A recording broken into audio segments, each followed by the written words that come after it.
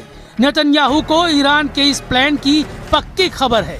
यही बात समझाने वो ट्रंप के पास पहुंचे हैं, लेकिन ट्रंप का मूड नेतन्याहू पर बहुत ज्यादा खराब है, क्योंकि उन्होंने ट्रंप की तुर्की डील पर पेच फंसा रखा है।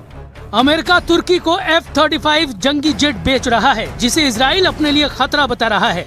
ट्रंप से इसी पर जब सवाल हुए तो वो भड़क गए थे। उन्होंने ये तक कह दिया था कि कोई उन्हें ये नहीं बताएगा कि किसे हथियार बेचने हैं, किसे नहीं। ट्रंप ने एर्दोआन को अपना सच्चा दोस्त कहकर नेतन्याहू को जोर का झटका दिया है। Well, now look, Turkey's been a great ally for me. You know, I think he's done a very good job. Did a good job with Syria. He's a friend of mine, and nobody tells me what we should be selling. And now Turkey's been a tremendous ally for me. Netanyahu जिस तुर्की को सबसे खतरनाक दुश्मन मानते हैं, उस पर Trump हथियार लुटा रहे हैं, जबकि तुर्की रूस के S-400 एयर डिफेंस सिस्टम से पीछा छुड़ाने के लिए मिस्र को मोहरा बनाने की कोशिश कर रहा है। तुर्की हर हाल में अमेरिकी F-35 स्टील्थ फाइटर जेट खरीदना चाहता है, लेकिन रूसी S-400 उसके गले में हड्डी की तरफ फंस गया है। अमेरिका F-35 तभी बेचेगा जब तुर्की के पास रूसी S-400 ना हो। इसलिए तुर्की उन देशों की तलाश में है जो S-400 खरीद सके, और मिस्र इस फॉर्मूले में सटीक बैठता है। ऐसा इसलिए क्योंकि मिस्र पहले से ही रूसी S-300 air defence system operate करता है। तुर्की और मिस्र ने गोल्डन ईगल नाम का बड़ा जॉइंट मिलिट्री अभ्यास शुरू किया है। मतलब ये कि एर्दोआन ट्रंप से F-35 हासिल कर अपने पास रखेंगे, रूस के S-400 को मिस्र को देकर उसे रिमोट कंट्रोल से इस्तेमाल करने का लाइसेंस भी रखेंगे। तुर्की की इस टेढ़ी चाल को इजराइल अच्छे से समझ रहा है, लेकिन ट्रंप नए वॉर प्लान पर आगे बढ़ रहे हैं। ट्रंप तुर्की और सीरिया के जरिए क्या साध रहे हैं, इसे समझिए। ट्रंप एर्दोआन को सेट करने के बाद सीरिया और इजराइल के बीच एक बड़ी डील करवाना चाहते हैं। सीरियाई राष्ट्रपति अहमद अल शरा ने कहा कि इजराइल से सुरक्षा समझौता करके सीरिया किसी भी टकराव से बचना चाहता है। इस वक्त इजराइल का गोलान हाइट्स पर कब्जा है, जो संयुक्त राष्ट्र के हिसाब से अवैध है।